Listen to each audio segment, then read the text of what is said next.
নির্বাচনটা তো শুধু আইন শৃঙ্খলা বাহিনীর উপরে নির্ভর করে না, নির্বাচনটা নির্ভর করে জনগণের উপরে। জনগণ কিন্তু এর লোক নেই। জনগণ যদি নির্বাচনমুখী যেসব হয়ে যাবে সেসব এটা কেউ আটকাতে পারবে না। আর তারপরে হলো রাজনৈতিক দলগুলি, সবাই সম্মিলিত প্রচেষ্টা কিন্তু নির্ভর। আর সর্বোপরি রয়ে গেছেন আপনারা। এইবার দুর্গা পূজাটা আমরা আশা করতেছি খুবই শান্তিপূর্ণ এবং খুব উৎসব মুখর হবে।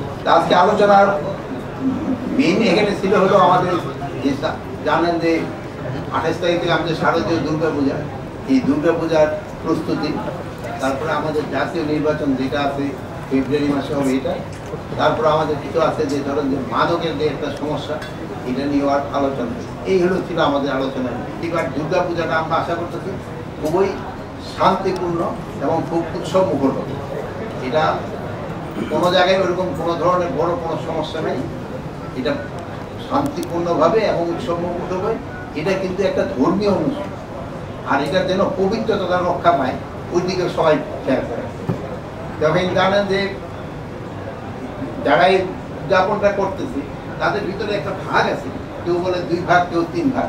বাট যেহেতু এটা একটা ধর্মীয় অনুষ্ঠান, আমার মনে হয় এই ভাগ, এই ধর্মীয় উৎসবটা পালন করার জন্য কোনো ধরনের বাধা হবে। এদের ক্ষেত্রে ওই যে যারা ইউটিউবে দিয়ে দেয়, এই ক্ষেত্রে আমরা ওনাদের রিকোয়েস্ট করি, এটা কিন্তু আমরা ওই করতাম, ওনাদের বলার পরে ওনারা ওইটা উঠায় নেয়। কিছু কিছু ক্ষেত্রে আবার ওনারা উঠায় নিতে চান। এটার ক্ষেত্রে আমরা ওনাদের বলছি যে আমাদের ক্ষেত্রে যে আমাদের আছে যে কি মন্ত্রণালয় কি বলে ওনাদের জানালে এটা উঠায় নেবে। আর একটা দিক লোকাল লেভেলে কিন্তু একটা এই ঘটনাগুলি বেশি ঘটে। এই ধরেন যে ছোটোখাটো একটা কোনো ঘটনা ঘটে না, আপনি যেটা বললেন যে কিছুই ঘটে নাই কিন্তু মিডিয়ায় চলে আসছে, আর এটা দেখবেন প্রচারও কিন্তু খুব তাড়াতাড়ি হইতে থাকে। এইগুলি ক্ষেত্রে আমাদের সবারই সজাগ থাকতে হবে এবং সবারই এটা সহযোগিতা করতে হবে।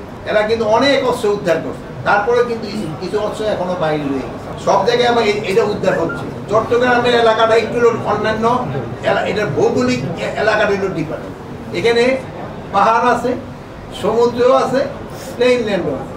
অন্য কোনো এলাকায় কিন্তু এরকম পাহাড়, সমুদ্র এবং প্লেন ল্যান্ড নেই।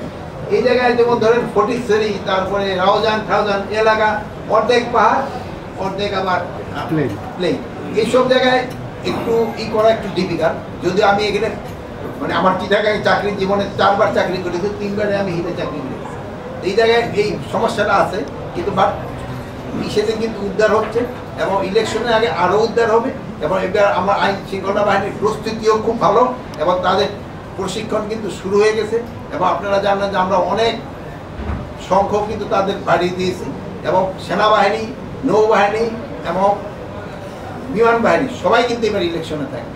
এখন ধরুন মাঠে 30,000 মতো আছে সেনাবাহিনী, ওই সময় প্রায় 1 লাখের মতো থাকবে সেনাবাহিনী, নেভি থাকবে, এয়ারফোর্স থাকবে এবং আমাদের তো পুলিশ আছে, বিজিবি আছে, আনসার আছে, কোস্টগার্ড আছে, র্যাব আছে, তারপরে তো সর্বোপরি প্রশাসন রয়ে গেছে। বাট নির্বাচনটা তো শুধু আইন শৃঙ্খলা বাহিনীর উপরে নির্ভর করে না, নির্বাচনটা নির্ভর করে জনগণের উপরে। জনগণ কিন্তু এর লোক নেই। জনগণ যদি নির্বাচনমুখী যেসব হয়ে যাবে সেসব এটা কেউ আটকাতে পারবে না। আর তারপরে হলো রাজনৈতিক দলগুলির ভিতরে তাদের যদি একটা মতৈক্য হয়ে যায় তবে কিন্তু নির্বাচনটা করতে কিন্তু সবাই সুবিধা হবে। তারপরে রয়ে গেছে ইলেকশন কমিশন, তাদের একটা আইন টাইন করবে, এটার উপরে নির্ভর করে তাদের ট্রেনিং নির্ভর করে। তারপরে আমাদের যে আছে প্রশাসন, তাদের একটা ভূমিকার উপরে নির্ভর করে। তারপরে রয়ে গেছে হলো আইন শৃঙ্খলা, সবাই সম্মিলিত প্রচেষ্টা কিন্তু নির্ভর। আর সর্বোপরি রয়ে গেছেন আপনারা এবং মিয়ানমার আর্মির সাথে আরাকান আর্মির একটা যুদ্ধ চলছে। এখানে আমাদের আরএসও রয়ে গেছে, প্লাস আরসা রয়ে গেছে। তাদের ভিতর ওই এলাকাটা একটা সমস্যা এলাকা, বাট আমাদের আইন শৃঙ্খলা বাহিনী কিন্তু মোটামুটি ভালো কাজ করতেছে, পরিস্থিতি মোটামুটি একটা নিয়ন্ত্রণের ভিতরে রাখছে। কিন্তু দেখবো তাদের যে ইন্টারনাল সমস্যাগুলি অনেক সময় আমাদের এখানে যেমন প্রতিবেশী কোনো একটা ঘটনা আছে পাশে যেমন আসা পড়ে এইটা।